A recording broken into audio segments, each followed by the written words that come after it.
Hola amigos de mi canal, un día más con Dan Abogados. Hoy vamos a seguir viendo los medios de control de derecho contencioso administrativo, es decir, de todas las decisiones que emite una administración. Bueno, vamos a empezar con lo que es la nulidad electoral. La nulidad electoral está contemplada en el artículo 139 del CEPACA. ¿Qué caducidad tiene la nulidad electoral? Tiene 30 días, es decir, cuando ya suceda el hecho, tenemos 30 días después para poder solicitar la nulidad electoral. Si no, caducará para poder ingresar o asistir a esta nulidad electoral. ¿Cuál es el requisito de procedibilidad? No tiene. ¿Cuáles son los efectos de la sentencia de la nulidad electoral? Erga omnes, es decir, que afecta a todos. ¿Y cuál es la finalidad de la nulidad electoral? Pues que se declare nulo los actos por elección por voto, actos de nombramiento, es decir, cuando nombran a alguien o posesionan a alguien a un cargo que no es de manera legal, o por votos falsos, actos de llamamiento de proveer vacantes cuando se dan los concursos de méritos. A eso es lo que llamamos nulidad electoral. Ahora nos vamos a lo que es la reparación directa. Cuando hablamos de la reparación directa, hablamos de que primero se encuentra contemplada en el artículo 140 del CEPACA. Pero ¿qué caducidad tiene? Tiene 2 años de caducidad, o sea, sucede el hecho y tenemos 2 años para poder implorar esta demanda de reparación directa. Si el hecho ocurrió y pasan 3 años, ya caducó para poder ingresar la reparación directa, ya que solamente son 2 años para poder ingresar la demanda de reparación directa. Y como lo vemos en el cuadro, tiene requisito de procedibilidad, que es la conciliación. Antes de demandar, o sea, antes de los 2 años, y para poder realizar la demanda de reparación directa, primero tenemos que acudir a una conciliación ante el procurador para efectos de agotar este requisito de procedibilidad y poder ya requerir a la demanda de reparación directa. ¿Qué efectos de la sentencia tiene la reparación directa? Pues tiene efectos interpartes, es decir, solamente se afecta tanto la parte demandante como la parte demandado o los que incurren en este proceso. ¿Cuál es la finalidad de la reparación directa? Que se repare el daño vulnerado. Entonces, ya sabemos que la caducidad es de 2 años, que tiene requisito de procedibilidad de la conciliación. Pero aquí hablamos con reparación directa. Vamos a tener 3 características principales. Entonces, sería el hecho o la omisión, sería la operación administrativa o sería la ocupación temporal. Entonces, cuando se den estos hechos es cuando se da la reparación directa, pero ¿qué significa cada uno de todos estos hechos? Entonces, el hecho administrativo tiene que ver con el ejercicio material de la administración. Entonces, si hubo un hecho administrativo que no estoy de acuerdo con él, que me afectó, que tuve un daño hacia este hecho administrativo, de una vez, demanda de reparación directa. Omisión de la administración es una inactividad, algo que deja de ser y está asignado al cargo del funcionario. Es decir, el funcionario omitió realizar alguna función de él y me produjo un daño a mí directamente. De una vez, demanda de reparación directa. Apenas sucede el hecho, tengo 2 años, acuérdense.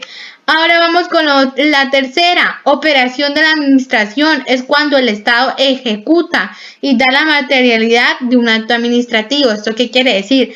Que el funcionario o la administración realizó y emitió un acto administrativo, que con ese acto administrativo incurrió a causarme un daño directo hacia mí. Entonces, ¿qué realizo? Una demanda de reparación directa.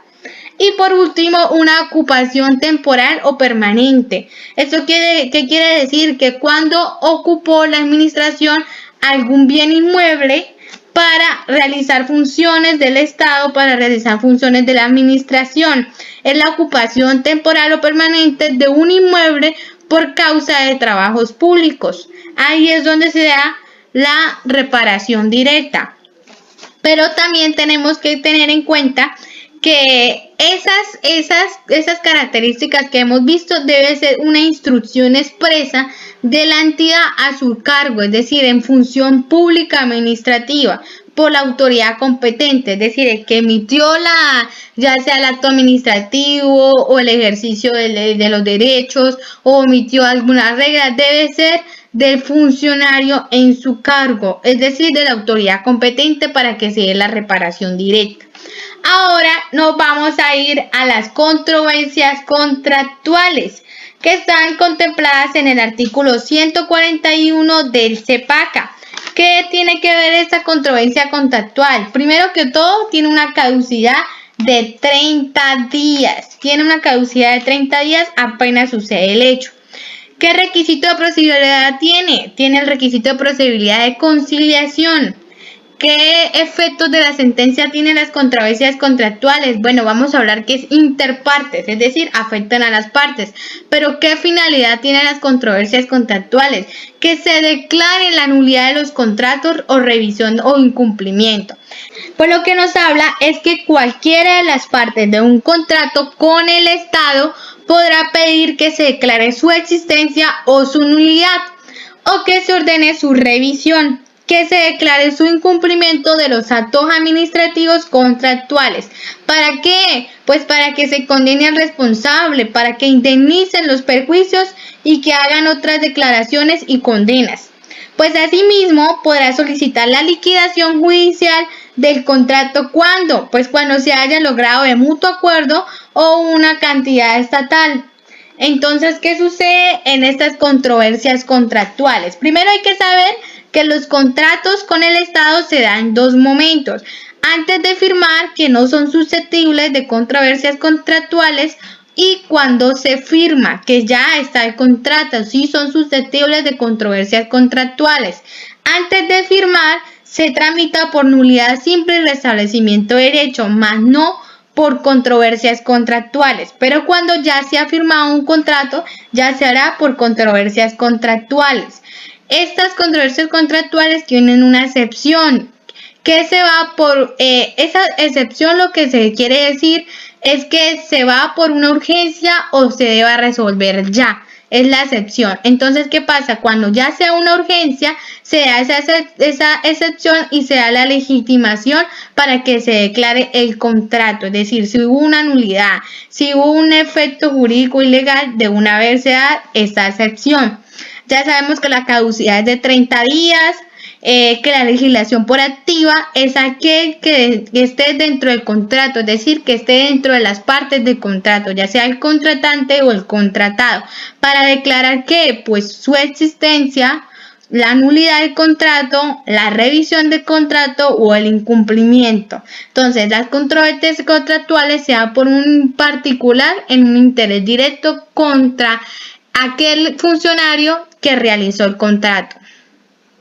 Y ya por último vamos a ver la repetición, que se encuentra contemplada en el artículo 142 del CEPACA. ¿Qué caducidad tiene la repetición? Tiene una caducidad de 2 años. ¿Qué requisito de procedibilidad tiene? La conciliación.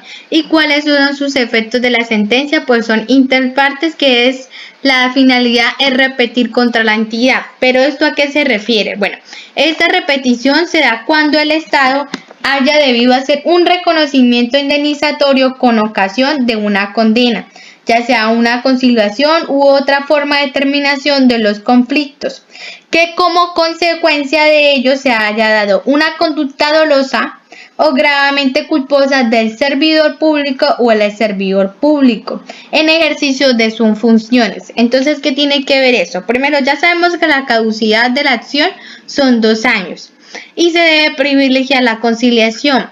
Lo que sucede es que el funcionario público haya causado dentro de sus funciones una conducta dolosa o gravemente culposa que me haya afectado a mí directamente.